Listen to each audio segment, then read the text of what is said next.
Howdy do. Today I'm going to try to get some video of the Buick. What's going on? Well, Sal strikes again. That's right. The windshield, I probably never mentioned this, but the windshield in it is leaking. It leaks from right up here, like right over the steering wheel. It was dripping on it, all kinds of shit. So I have a cover for it, and you know, that's mostly waterproof, so that takes care of that.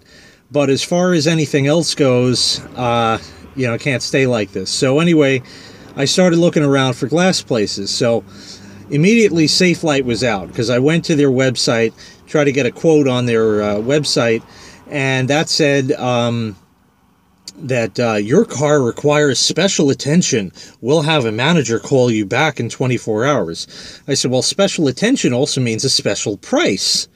That one's out. So I found a local place here that I went to really about a month ago now. And I talked to the guy, and he said, oh, I'll have to see about getting a windshield for it, blah, blah, blah. Because when you go and take the windshield out, because it has metal molding on the outside of the car, and there's a tool that has to go in there and pop that up, and it runs the risk of breaking the windshield. So he said, I'm going to try my best to get it out without breaking it, because there's nothing really wrong with the windshield. But in the event I can't, then we're going to have to get one.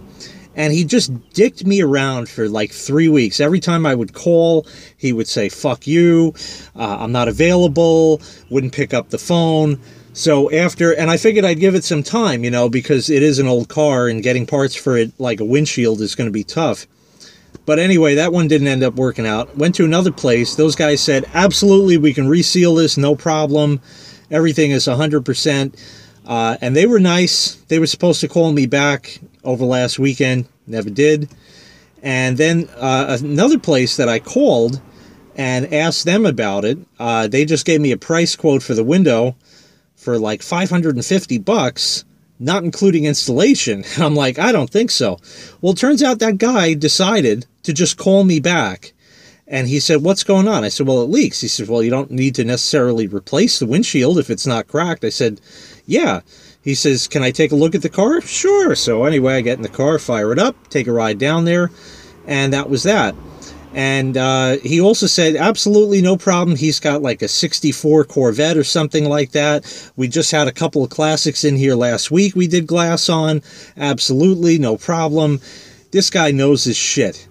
And I decided to go with him. So anyways, I brought the car there yesterday, I believe it was. And he's currently in the process of doing everything. Last night he called me and he said he successfully got the glass out of the car without breaking it. So that means I don't have to pay for a new windshield, which is awesome. Anyway, I'm going to take a ride down there now, and hopefully I'll get some video of that. You know this is the right kind of place when this is parked out front. And this is actually the guy's car, or one of his cars. It's a 64 Corvette Stingray.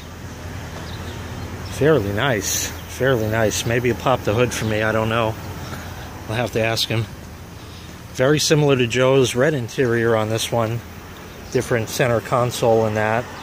Hurst shifter. He's got a little gauge on there and some other stuff as well. But, damn, you get a car show as well. Look at them fat fucking tires on the back. He just moved it to the front. I don't know if I showed before. Allegedly, this has fuel injection. He said he'll pop the hood for me. 502, you said? Right. Yeah. Fuel injected. Wow. Got nitrous on it. Wow. It's really packed in there. Yeah, I'd say, right? My buddy's got a 67 with a 327, I'm sorry, 66 with a 327 in it. Yeah. And a much smaller engine, yeah. Here she be, no glass in it.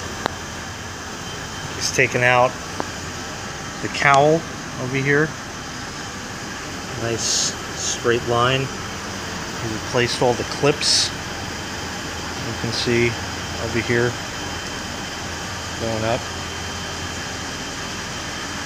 Put a focus on it. And it's really just in the cleanup stage right now after getting the old glass out. Nothing really fantabulous at the moment. He actually took the time to clean up the engine compartment a little bit. He just did this one side just to show me what it would look like. He wiped that all down. This was completely black. Polished that up a bit. Even in there, by the carbonator and all that. And even the cover for the air cleaner. The rest is the same dirty as it was, but that'll get worked on eventually. Let's take a look over here. Oh, he took the molding down on the inside a bit. You can see it's out right here. Just to have a look, see what's going on. He said there was a little bit of rust, but it wasn't that bad, but that's really to be expected. Things are coming along, so that's good. It was leaking, like I said, which is why the center console, the wood on it, is all fucked.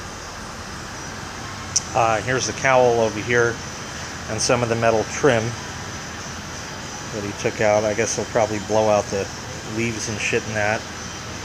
And this is the glass itself, which is in moderately good shape. There's just a little bit, you know, here and there, but that's all going to be covered by the molding. You'll never see it. Chip right there, but again, no big.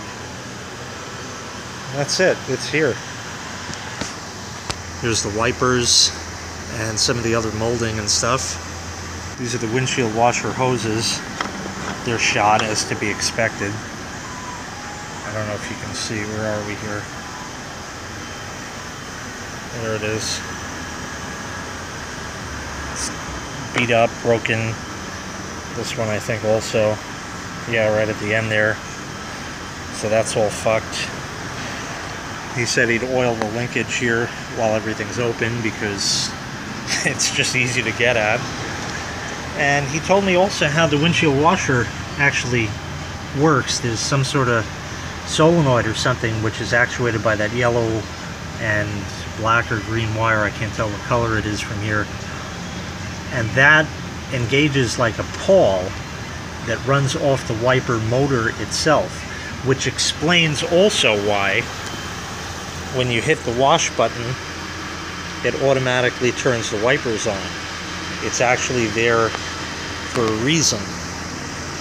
And I guess as long as you hold the wash switch, it engages that solenoid or whatever pushes the pawl into the gear to get it running. So I guess that's going to wrap it up for this one.